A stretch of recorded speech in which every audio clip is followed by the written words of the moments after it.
ये कहानी एक सास बहू की है। सास बहू की ये कहानी पढ़कर आपकी आंखें सजल हो उठेगी। कुछ रिश्ते बहुत मीठे होते हैं, बस बातें कड़वी होती हैं। बहू कहाँ मर गई, बहू कहाँ मर गई। अंदर से आवाज़ आई, जिंदा हूँ माँ जी। तो फिर मेरी चाय क्यों अभी तक नहीं आई। कब से पूजा करके बैठी हूँ, ला रही हूँ माँ जी। बहू चाय के साथ भुजिया भी ले आई। सास ने कहा, तेल का खिलाकर क्या मारेगी। बहू ने कहा, ठीक है माँ जी, ले आती हूँ। सास ने कहा, रहने दे, अब बना दिया तो खा लेती हूँ। सास ने भजिया उठाई और कहा, कितनी गंदी भजिया बनाई है तूने। बहू, माँ जी मुझे कपड़े धोने हैं, मैं जाती हूँ। बहू दरवाजे के पास छिपकर खड़ी हो गई। सास भजिया पर टूट पड़ी और पूरी भजिया ख़त्म कर दी। बहू मुस्कुराई और काम पर लग गई। दोपहर के खाने का वक्त हुआ। सास ने फिर आवाज़ लगाई, कुछ खाने को मिलेगा। बहू ने आवाज़ नहीं दी। सास फिर चिल्लाई, भूखे मारोगी क्या। बहू आई सामने, खिचड़ी रख दी।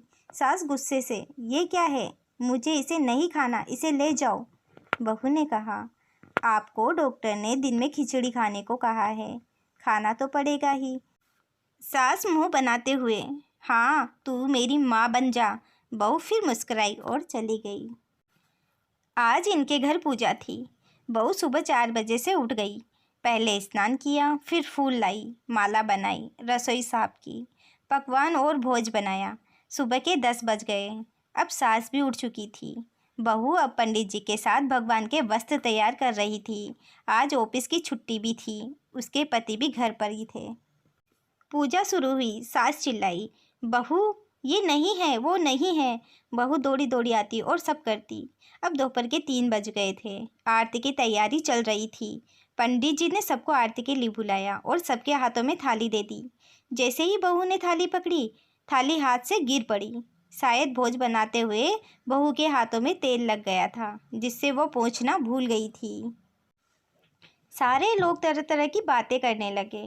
कैसी बहू है, कुछ नहीं आता, एक काम भी ठीक से नहीं कर सकती, ना जाने कैसी बहू उठा लाए, एक आरती की थाली भी संभाल नहीं सकी। उसके पति भी गुस्सा हो गए, पर सास चुप रही, कुछ नहीं कहा, बस यही बोल के छोड़ दिया, सीख रही है, सब सीख जाएगी धीरे धीरे। अब सबको खाना परोसा जाने लगा। बहू दौड़ दौड़ के खाना देती, फिर पानी लाती। करीब 70-80 लोग हो गए थे। इधर 2 नौकर और बहू अकेली। फिर भी वह सारा काम बहुत अच्छे तरीके से करती। अब उसकी सास और कुछ आस पड़ोस के लोग खाने पर बैठे। बहू ने खाना परोसना शुरू किया। सबको खाना दे दिया गया। जैसे ही पहला निवाला सास ने खाया, तुमने नमक ठीक से नहीं डाला क्या, एक काम भी ठीक से नहीं करती, पता नहीं मेरे बाद कैसे ये घर संभालेगी। आस पड़ोस वालों को तो जानते ही हो ना, सब साहब वो बस बहाना ढूंढते हैं नुक्स निकालने का। फिर वो सब शुरू हो गए, ऐसा खाना है, ऐसी बहू है, ये वो वगैरह वगैरह। दिन का खाना हो चुका था। अब बहू बर्तन साफ करने नौकरों के साथ लग गई। रात में जगराता का कार्यक्रम रखा गया था। बहू ने भी 1-2 गीत गाने के लिए स्टेज पर चढ़ी। सास जोर से चिल्लाई, मेरी नाक मत कटा देना, गाना नहीं आता तो मत गा, वापस आ जा। बहू मुस्कुराई और गाने लगी। सबने उसके गाने की तारीफ की, पर सास मुंह फुलाते हुए बोली, इससे अच्छा तो मैं गाती थी जवानी में, तुझे तो कुछ भी नहीं आता। बहू मुस्कुराई और चली गई। अब रात का खाना खिलाया जा रहा था। उसके पति के ऑफिस का दोस्त साइड में ही ड्रिंक करने लगे। उसका पति चिल्लाता, थोड़ा बर्फ लाओ, तो सास चिल्लाई, यहाँ दाल नहीं है। फिर चिल्लाता, कोल्ड ड्रिंक नहीं है, पापड़ ले आओ। इधर उधर, आखिर में उसके पति की शराब गिर गई। उसके एक दोस्त पर और बोतल टूट गई। पति गुस्से से 2 झापड़ अपने पति को लगाते हुए कहता है, जाहिल कहीं की, देखकर नहीं कर सकती, तुझे इतना भी काम नहीं आता। सारे लोग देखने लगे। उसकी पत्नी रोते हुए कमरे की तरफ दौड़ी। फिर उसके दोस्तों ने कहा, क्या यार, पूरा मूड खराब कर दिया, यहाँ नहीं बुलाया होता, हम कहीं और पार्टी कर लेते। कैसी अनपढ़ गंवार बीबी ले रखी है, तूने उसे तो मेहमानों की इज्जत और काम करना तक नहीं आता। तुमने तो हमारी बेइज्जती कर दी। अब आस पड़ोसियों की औरतों को तो और बहाना मिल गया था, तो कहने लगी, देखो क्या कर दिया तुम्हारी बहू ने, कोई काम की नहीं है। मैं तो कहती हूँ अपने बेटे की दूसरी शादी करवा दो, छुटकारा पाओ इस गंवार से। सास उठी और अपने बेटे के पास जाकर उसे थप्पड़ मारा और कहा, अरे नालायक, तुमने मेरी बहू को मारा, तेरी हिम्मत कैसे हुई, तेरी टांग तोड़ दूंगी। उसके बेटे के दोस्त कुछ कहने ही वाले थे कि उसकी माँ ने घूरते हुए कहा, चुप, बिल्कुल चुप। यहाँ दारू पीने आए हो, जबकि पता है आज पूजा है और तुम्हें पार्टी करनी है। कैसे संस्कार दिए हैं तुम्हारे माता पिता ने। और किसने मेरी बहू को जाहिल बोला? जरा इधर आओ, चप्पल से मारूंगी।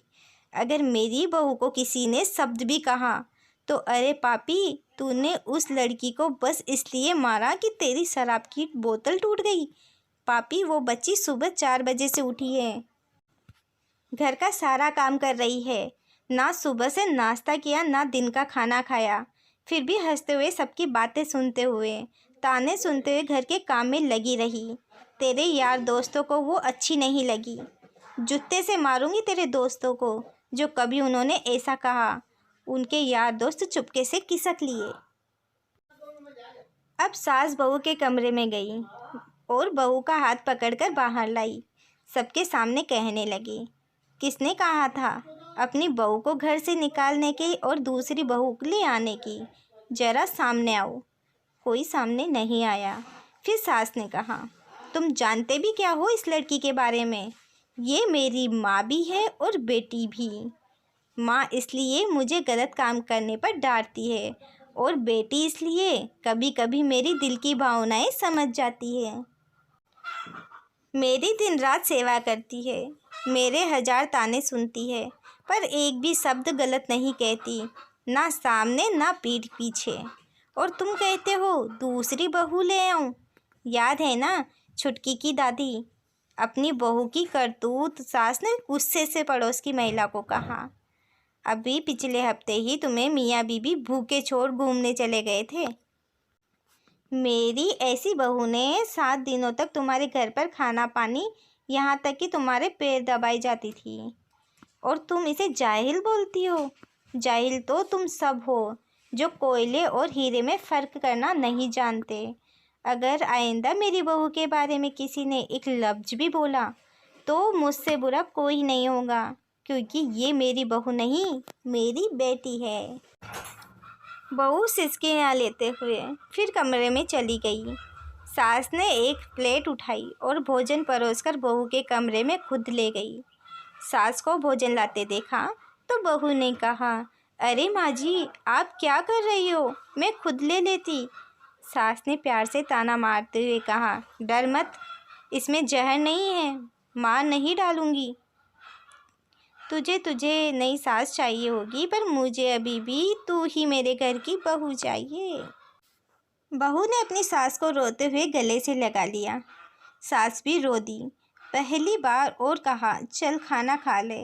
फिर मजाक करते हुए कहा, फिर मेरे पैर दबाने चले आना, और ये ख्याल मन में मत लाना कि सास पैर बोलती है, किसी दिन मैं इसका गला दबा दूंगी। क्योंकि कभी भी मैं यह नहीं सोचती थी। दोनों खूब हंसने लगती है। कुछ रिश्ते बहुत मीठे होते हैं, बस बातें कड़वी होती है। अगर आप ऐसी ही अनोखी और शानदार कहानियाँ, सूझबूझ भरी कहानियाँ पढ़ने के शौकीन हैं तो इस ब्लॉग पर दोबारा ज़रूर आइए और कमेंट और शेयर भी करना ना भूलें। Thank you.